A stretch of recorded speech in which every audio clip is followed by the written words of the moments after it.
Find yourself a booth, order up a cold one. This is the Springbar.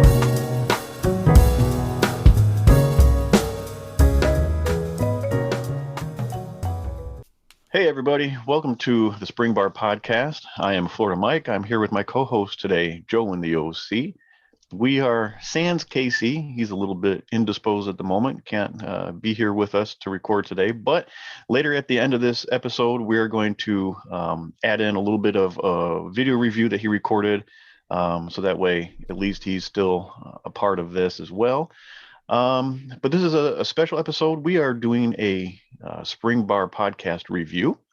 We are going to be reviewing the Fleddermann von Rieste, the Münchner small seconds mechanical timepiece today. Joe, how are you doing? I'm doing well. It's International Whiskey Day, and I wanted to give a nice shout out to the Fleddermann Company for sending out 3 separate different dial configurations to the 3 of us. And so we've had the chance to really take a good long look at them. We've had some time to do some thought and to put some things together. And so kind of want to just dive into what's going on. The Fleddermann is, like Mike said, it's mechanical wristwatch, small seconds, regular standard sort of dial. The case is 44 millimeters stainless. It's got a closed case back and with a rather nice set of engravings that go on there. And so there's this Fleddermann branding that's just across the whole thing.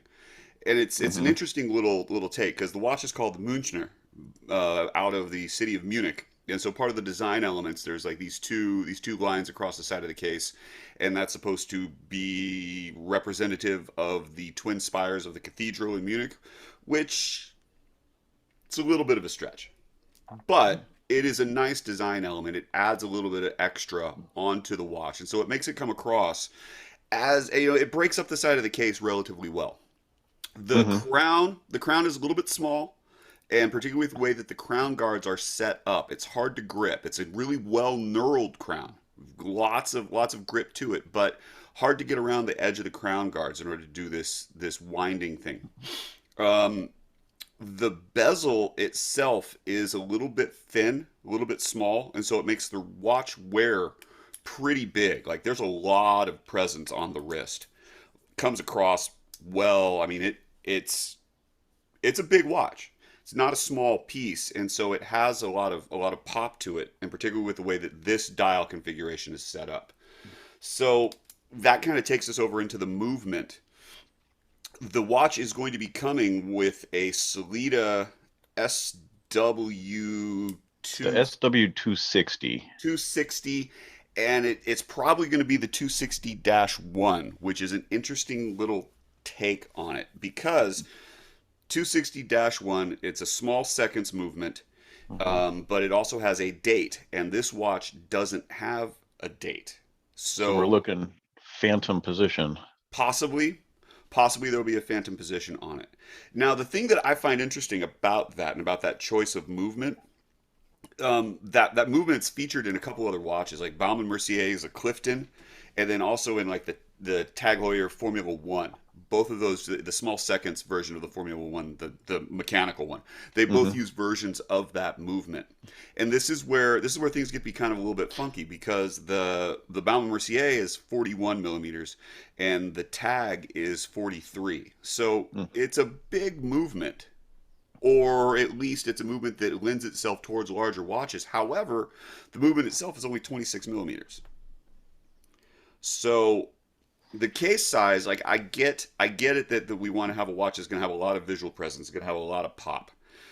It's for a big person, though. It's not going to work well. It's not necessarily a unisex watch, although it certainly could be, but it's big. It's almost a little bit too big for me, and I've got a 7-inch wrist. And I was just going to ask you what your wrist size is. So mine is 7 1/4, and I don't necessarily have an issue with wearing larger watches.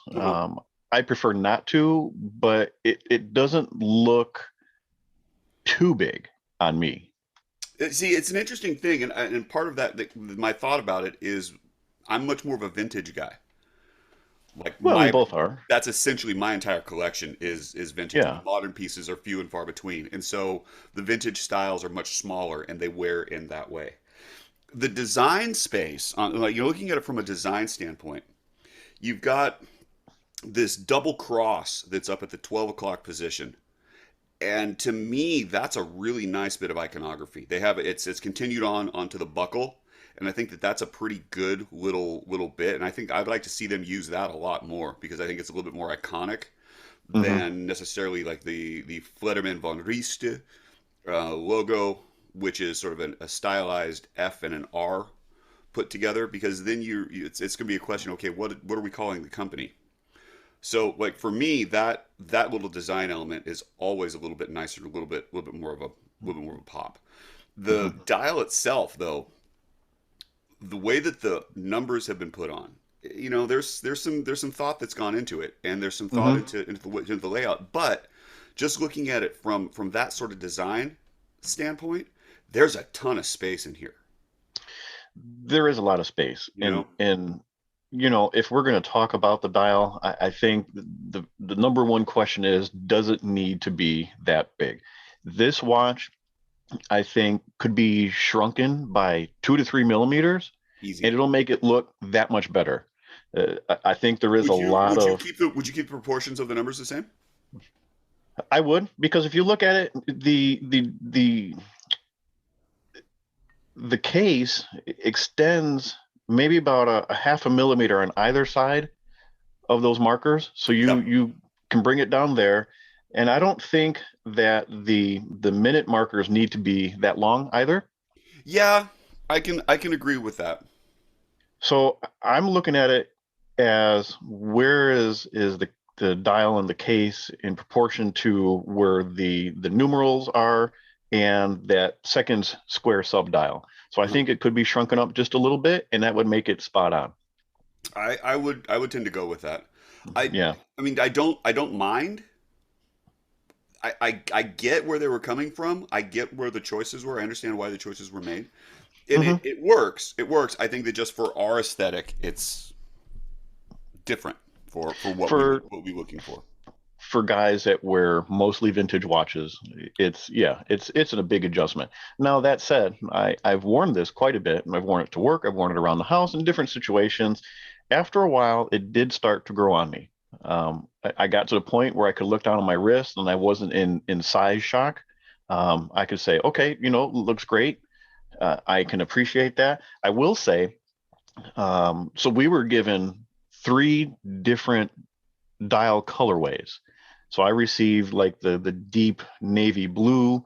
You have, for all intents and purposes, the white dial, which Right. is, I think, antique map is what they call it. Yes. And Casey was given a black one, and I don't remember what they're calling the black colorway. Do you? Yeah, but it's a lot more of a gray. It's more of like a charcoal gray. But yeah, more of a charcoal gray. It's Um, dark.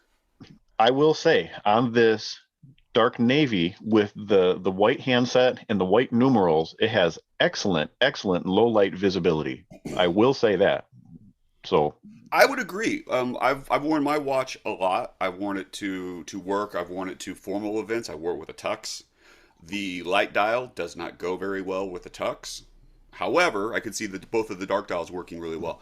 At mhm. night, even though there's no loom, the watch is still incredibly legible. And so the version that I've got, we counted, and it's like five different colors though on the dial. There's red at 9, 12, and 3.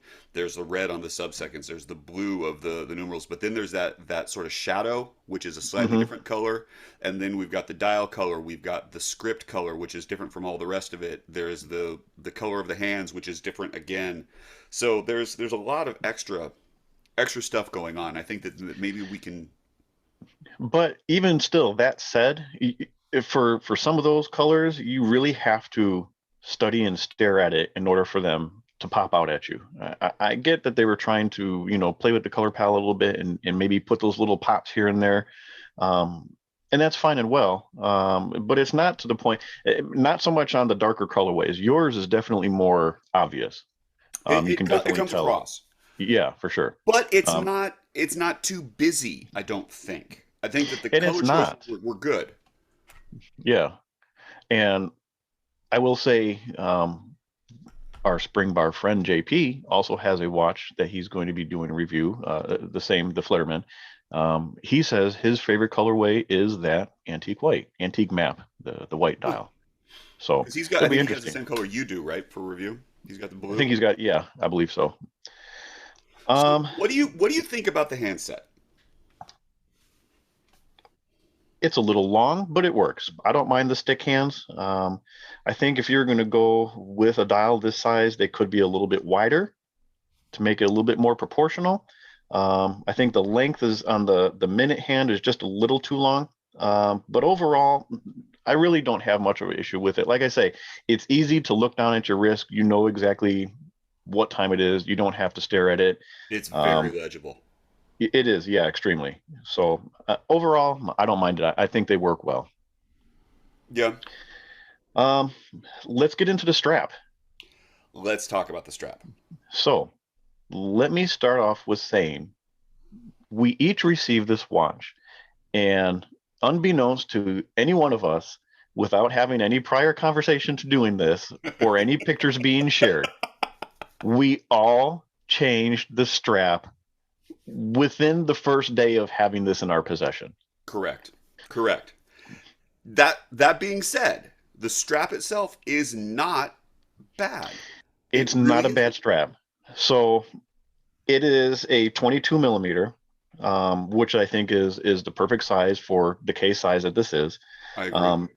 Mine is it's a brown leather, kind of a medium toned leather, not real dark, not real light. It's extremely padded. It feels very nice. A nice backing to it. It is embossed with the Fleddermann von Rieste logo on the back. It says genuine leather on the other side. It does have a butterfly clasp, which is nice. It adds a nice little bit of sophistication to it. The problem that I had with this particular clasp is the release is a little long and the edges here are a little too sharp, and they were digging into my wrist. And that, I think, is the number one reason for me why I changed it out so quickly. I had it on for maybe an hour or two, and it was already starting to leave that rub mark in the bottom of my wrist. And it was just making it uncomfortable to wear. So what I did is I put it on a 22 millimeter blue alligator print strap with a contrast stitching on it. You guys have seen the pictures that I put on Instagram. It really looks a whole lot better with this blue strap on it. Just my personal opinion. I agree. Now, I agree with you. Like I have the same kind of take.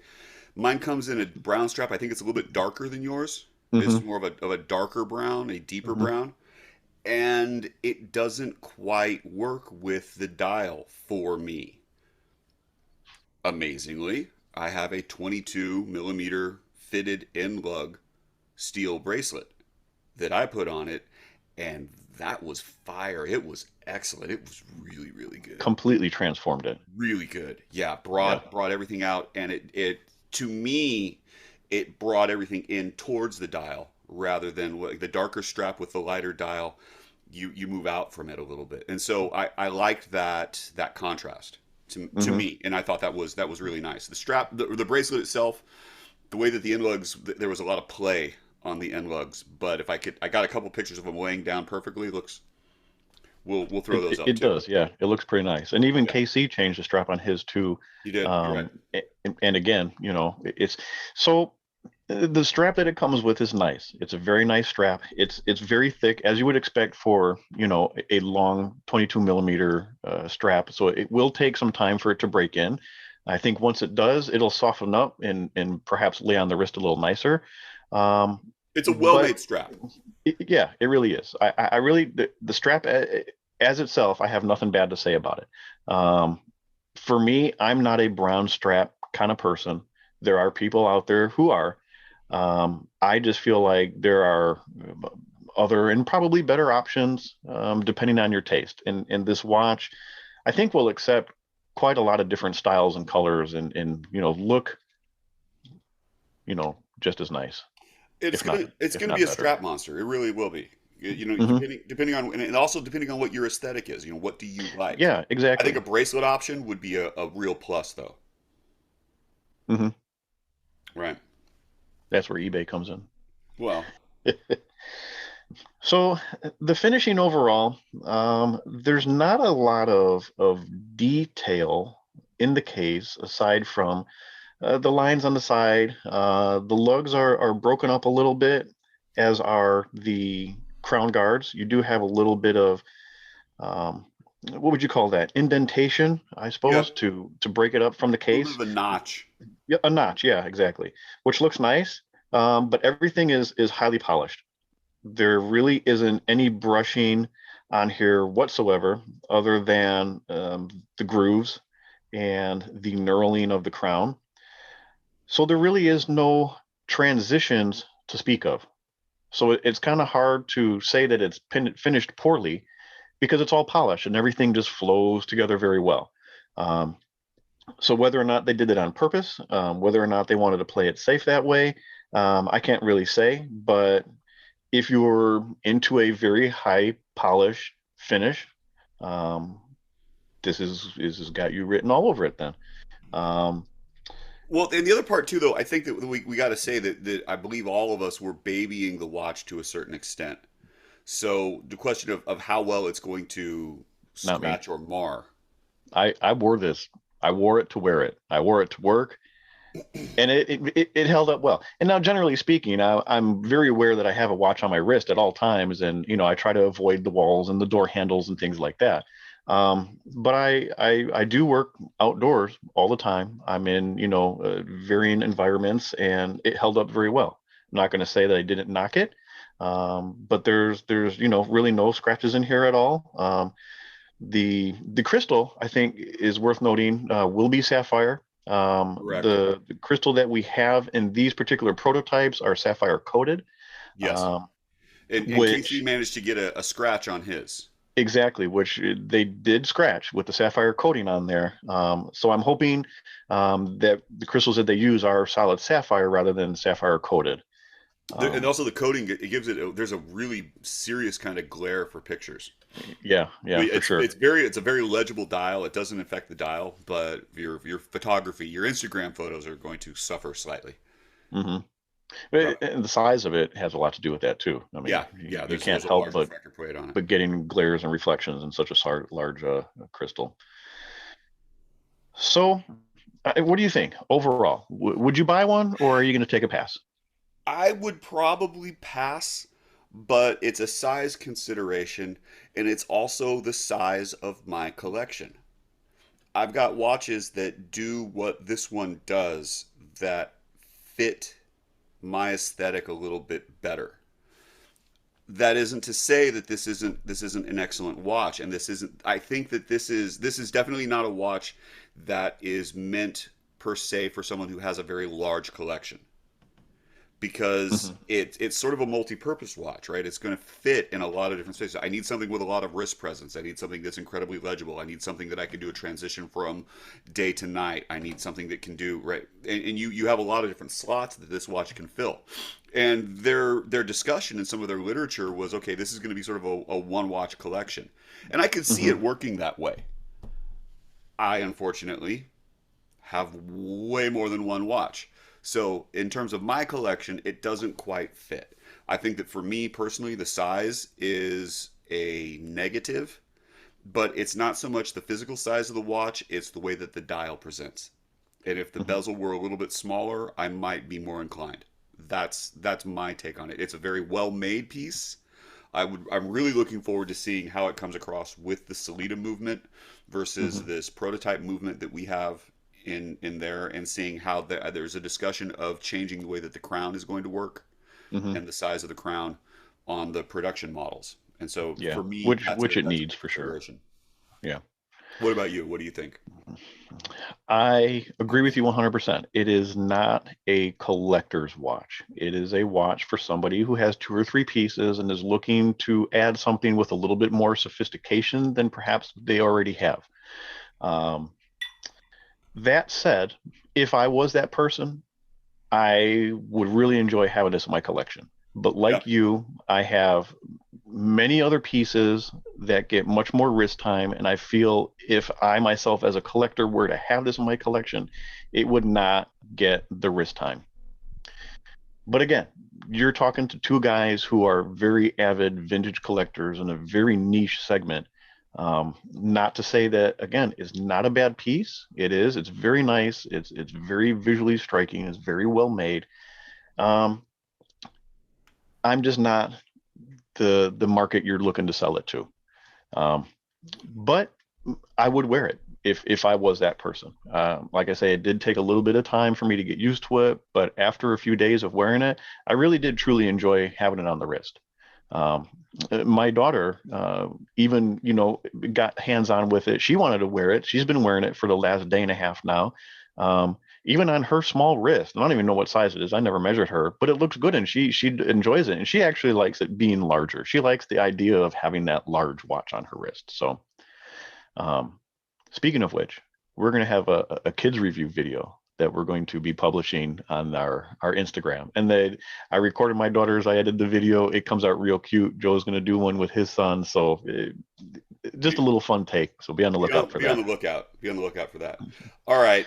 So this watch, it goes Kickstarter live on May 1st. Is it May 1st? They're saying May 2022. I'm not sure if it's looking on the website, it says May 1st. Oh, okay. All right. So May 1st then.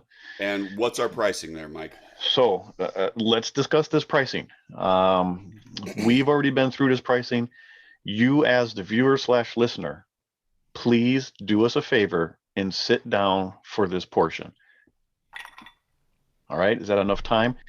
The watch retails for $899. We'll let that sit in for a little bit. Okay. That said, for anybody who knows how Kickstarter works, it's not going to sell for retail price. Okay. These prices may change. They may adjust it however they want to adjust it. But as we're told at the time of this recording, they are going to do 50 pieces at $550, 550 USD. Okay. The following 100 pieces are going to be offered at $650. And then the following 150 pieces after that will be offered at $750. So I don't know if they're going to limit it to a 300 piece production or if that's just where those particular pricing brackets are going to fall and they'll keep going should they get more orders. But you're looking at $550, $650, and $750. That said, if you are looking to purchase this watch, my advice to you is be one of those first 50 people. Set an alarm, set a timer. Yeah. Be ready to go. The brand has got a couple other iterations, and so there are some other options, but this Münchner in particular, as sort of you can't really say it's a casual piece, can you? It's not exactly a casual piece.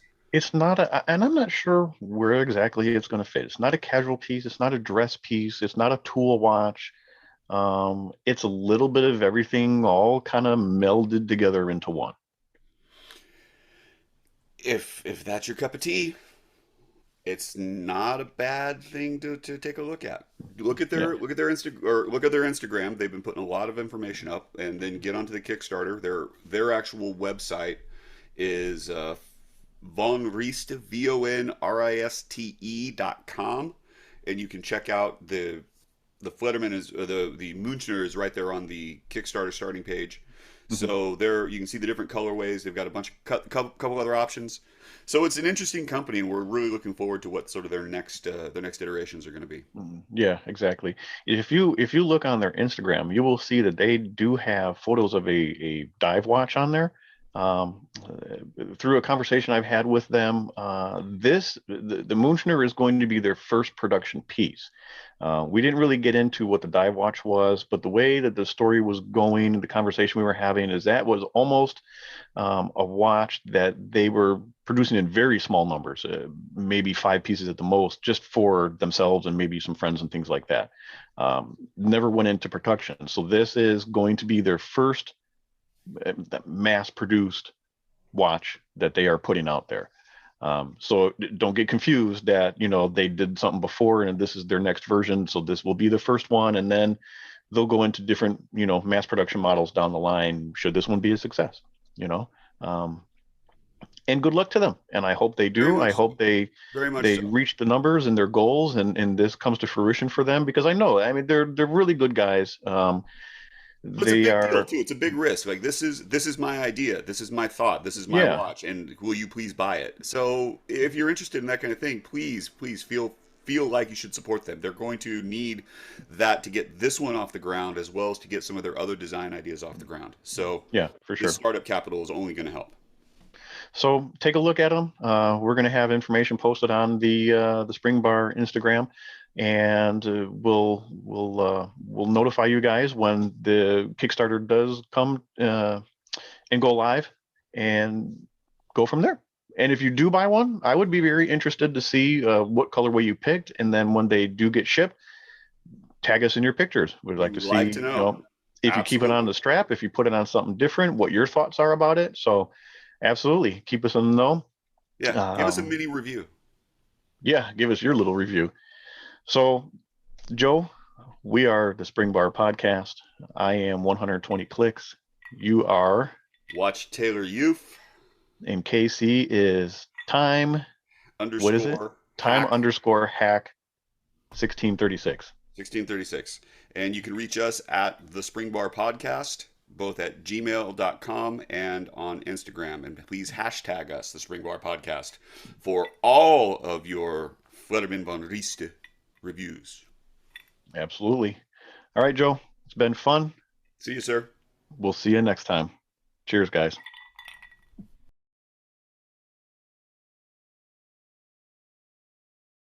Hallo, gute Leute. Und heute werden wir über diese Uhr reden.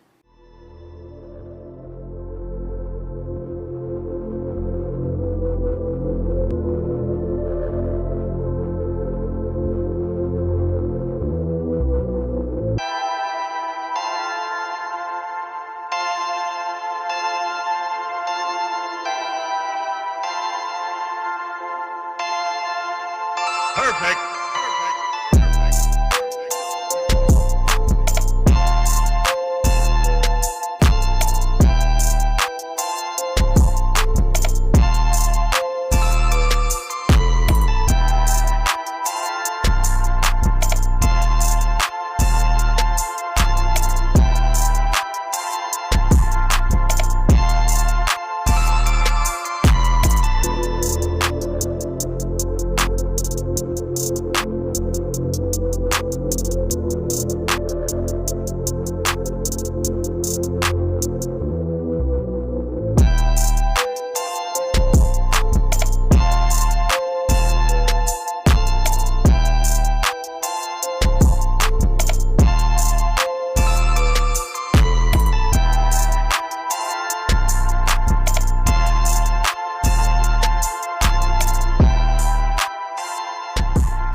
Okay guys, so today we're going to talk about the Fleddermann von Rieste Münchner. And no, I'm not going to be banging this whole thing out in German, because that would be very embarrassing for me, because you'd quickly find out that I haven't spoke German in a hot minute. But I was pretty fired up when I was asked to do a review on this prototype piece for Fleddermann. Mainly because München, while my family is not from the city, it's the capital of Bavaria, which is where my family's from, and I spent a lot of my childhood there. And fun fact about the Minuteman and KC, Deutsch war eigentlich meine erste Sprache. That's the first thing I learned how to speak. So yeah, München has, a special place in my heart and my childhood, and this watch draws on several elements of that city. And, I think it packs a couple of different elements into a watch that might make it a potential one-watch collection. Stick around and find out. We're going to go ahead and discuss our dimensions and specifications, get that knocked out up front.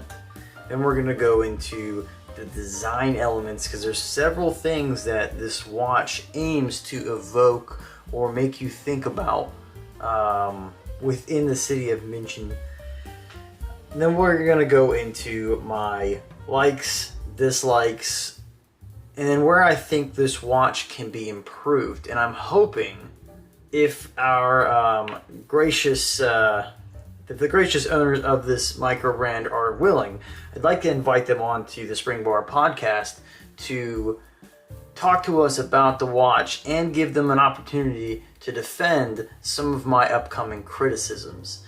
I'll also discuss who I think this is marketed towards, or who I think it should be marketed towards, because I suspect it might not be exactly where you might think it would be targeted towards.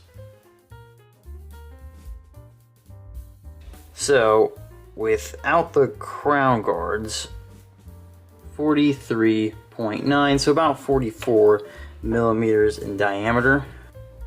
So we get a measurement of 51.5, and then a thickness of 10.9. Our lug width is showing us 21.5, but I've got it on a 22 millimeter strap here. It's supposed to be a scratch resistant sapphire crystal, but on this prototype it does not seem to be the case. There is plenty of really good blue AR, but I've got a scratch down by the 8, and I will try to show photos of that. I think it's coming through on the video. And that's a little disappointing to see. However, I've been assured that this is a prototype and this is not what the finished product should have. So, in the company's defense, they probably wanted to put out a product that just showed the general idea of what they're going to be selling. In addition, the movement in this is a manual wind Chinese movement. It's nicely decorated, but you can't see that with the non-display case back. And they're going to swap it out for a Swiss automatic movement down the road. So the movement that's supposed to be going into this is a Sellita SW 260. So that'll be nice, especially for what this watch is going to be going for. I think it's an absolute must that it has a Swiss movement, and we'll get into the pricing and other details down the road when I make my recommendations as to what I think needs to be changed on this watch. You get this leather band, and it is nice. I've had micro brands where they use the cheapish leather and it just doesn't smell right, which is kind of a very subjective thing. Leather smells differently for all people, but with this it's nice and supple and you can just smell it. It smells like an expensive handbag. So I'll give it to them. This leather is good. It's good quality. You've got a signed buckle here, and it's kind of this butterfly deployant clasp, which I'm not a big fan of because there is a slight wiggle in this. Alright, on to the design of the watch. And I'm going to be pulling several of my points from Fleddermann's own advertisement for this watch on YouTube. And aside from immediately coming in and suggesting that this is a do-it-all watch, we go and discuss the case sides. They point out that there are these two lines that are supposed to evoke thoughts of the Frauenkirche in München, and it's a pretty big deal as far as the skyline goes of München. Pretty historic church.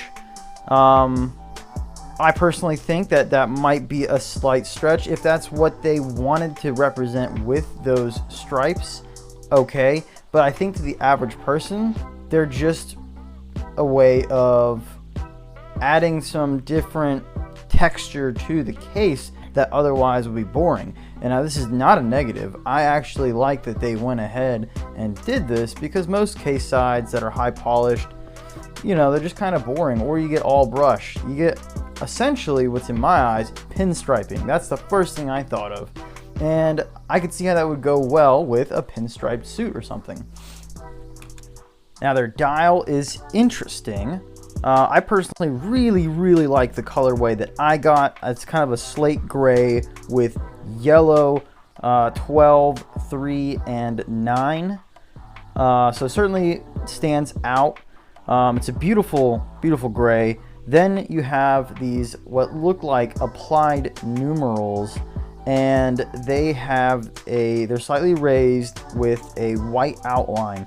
And the numerals themselves are black, so it can be a little challenging to distinguish from the dial a little bit. So I kind of wish that they had made that white outline a little thicker so that it's quicker to pick up on the time. They also want to point out their sub-seconds dial is framed in a square. And normally, I'm not a big sub-seconds guy, but I actually like what they did here. It, to me, looks like a instrument panel for a, let's go ahead and say Porsche because it's German, but I've not looked at very many Porsches, but more so a racing car, vintage car, so I like that. But more to the point of München, it is, as it is in most old German cities, the town square where the market is, where people used to come to do business and handle politics, is a square structure facility, much like the shape on this dial. So before we jump into my final thoughts on this, the hour and minute hand, I kind of think they should have done something to distinguish it. Maybe make the hour hand an arrow or something like that, or maybe make the minute an arrowhead. But look, they're trying to walk a tight rope here, trying to make this an all-purpose watch, so the hands are a little dressy, and that's forgivable. But maybe that's something they should consider. So what are my final thoughts on the Fleddermann von Rieste Münchner?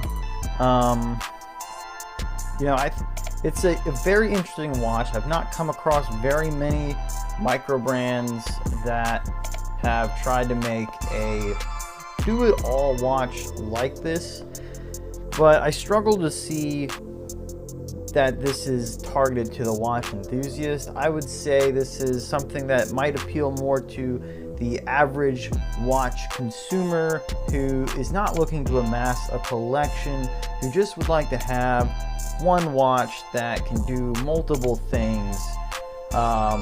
Much like their advertisement suggests, I could see how this watch could fit in the boardroom, or a night out on the town, or even out in the fields. I live in a wooded area, so I take it out on hikes with me. And it walks a balance between a dress and a sports watch. And I think they've done that fairly well. But again, I don't think this is really for the watch enthusiast as much as it is the average watch consumer. So let's go ahead and talk price. So the MSRP is going to be $899. However, on Kickstarter, the starting price will be $550 for the first 50 pieces sold, and then it'll increase to $650 for the next 100, and then up to $750 for the following 150 pieces sold. And I kind of struggle to say that is a reasonable price for this watch. Even with the Solita movement in it, yes, it's a Swiss movement, but I mean, I don't think I personally would want to pay that just because it's a Swiss-made movement. I mean, if that's really the case, maybe an H35 or something, would work well. They definitely need to make sure they get that anti-reflective sapphire crystal in, because obviously the prototype I have did get scratched. What I would like to see happen to make this a true all-around do-it-all sport and dress watch, I think they need to reduce the size. 44 millimeters is aggressive, and the lug-to-lug absolutely needs to get shrunk down for folks that don't have large wrists. Myself being in that population, I did not enjoy wearing this watch because of that lug to lug. It's a very big watch. So if they went and changed out the movement for something smaller, reduce this watch down to 39 or 40. I think you'll find a lot of people really enjoy those sizes. I also would encourage them to retain the current leather band that they send it out with, but maybe try to get quick release spring bars in there, and then maybe look at doing a Cordura rubber hybrid quick release strap similar to the one that I got from Barton on this, so that people can switch out between having that nice formal leather and maybe switching out for something that is a little more active, so that it can walk that sports watch line a little easier. But other than that, the case, the whole overall design of the watch is different than what you would normally see. So if that's what you're after in a watch, you want a watch that is not necessarily like what everyone else has, and that can make a genuine case for itself, being a do-it-all one watch contender, I think Fleddermann has put out something reasonable here.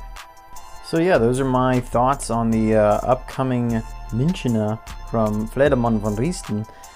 I know that Joe and Mike are formulating their own thoughts on the pieces they received. They got some different colorways in, and again, Fleddermann, you're more than welcome on our podcast to give us some of your thought processes behind this watch that you've made. I do really wish you the best of luck, and I would like to point out the strength and courage it took for a small independent brand to send it out to somebody with no strings attached, not paying them for a positive or negative review, but just their honest thoughts. And that should be commended, and I really do wish you success and luck with this launch. Guys, stay tuned to the Springbar Podcast and the Time Hack YouTube channel. Plan to put out some more stuff, especially stuff pertaining to Project Explorer. Thanks for tuning in.